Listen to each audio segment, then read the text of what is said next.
Good evening everyone. I hope all of you are fit and healthy. Welcome back to my channel, and I'm here with the most demanding and complicated topic of English grammar. So without further delay, I would introduce my topic, that is direct and indirect narration. It is also known as direct speech and indirect speech.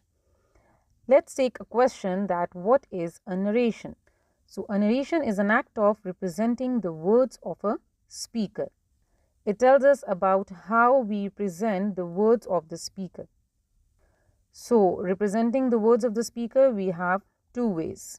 The one is known as direct narration or direct speech, and the other one is known as indirect narration or indirect speech. Now, what is a direct narration?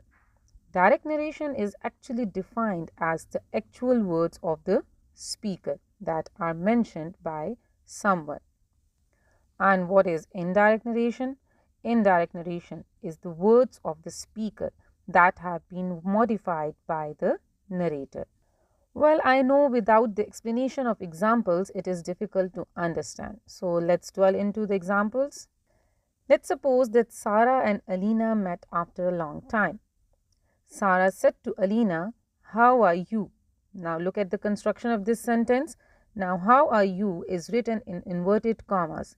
These are the actual words of Sarah. And in return, Alina said, "I am fine." Now, "I am fine" are written in inverted commas, and these are the words of Alina.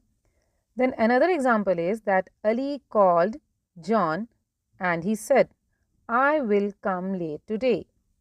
Now, the actual words of Ali are, "I will come late today." So, these are written in inverted commas. So, this is direct narration.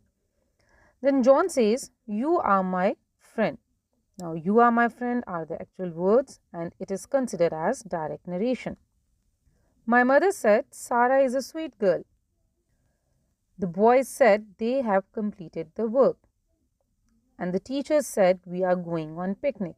These all are examples of direct narration, because all the words written in inverted commas are said to be a reported speech, actual words of the speaker. Now let us look into the examples of indirect narration. I will take the first previous examples and we'll directly change it into indirect narration. So you'll get to know what is direct and what is indirect. Our first example was, Sarah said to Alina, "How are you?" Now, while changing into indirect narration, it will become, Sarah asked Alina how she was. Now, the actual words of the speaker are changed by the narrator.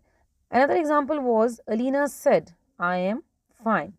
If I change it into indirect narration, it will become, Alina said that she was fine.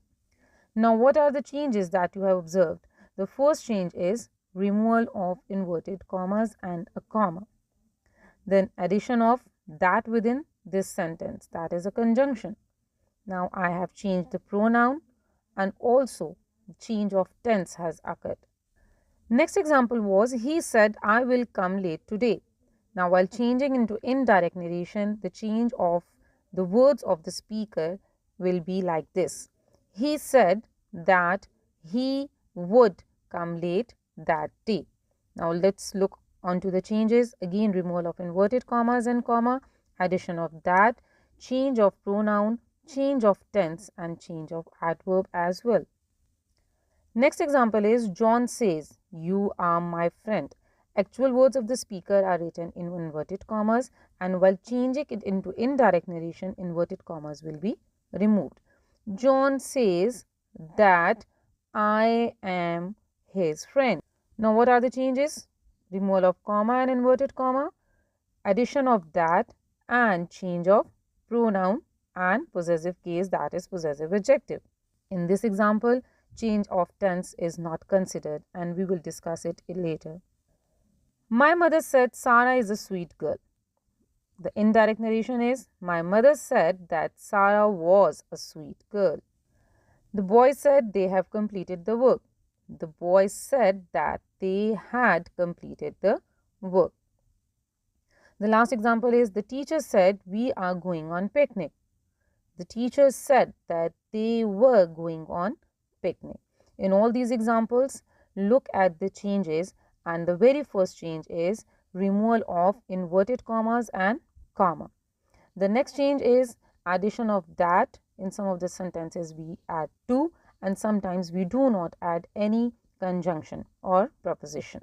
Then the third change is change of pronoun or possessive case, and the last change is change of tense. So that's how we change direct narration into indirect narration, by following these rules. In all these examples, there were two portions. The first half of the sentence that was written before the comma is considered as reporting speech, and the words that are written within the inverted commas, they are considered as reported speech, as these are the actual words of the speech.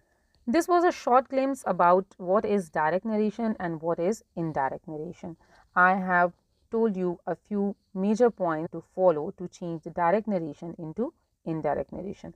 I hope until now the concept of direct speech or indirect speech or direct narration and indirect narration is understood. I'll be there with my next video soon while discussing the details of this topic. Until then, take care. Bye bye.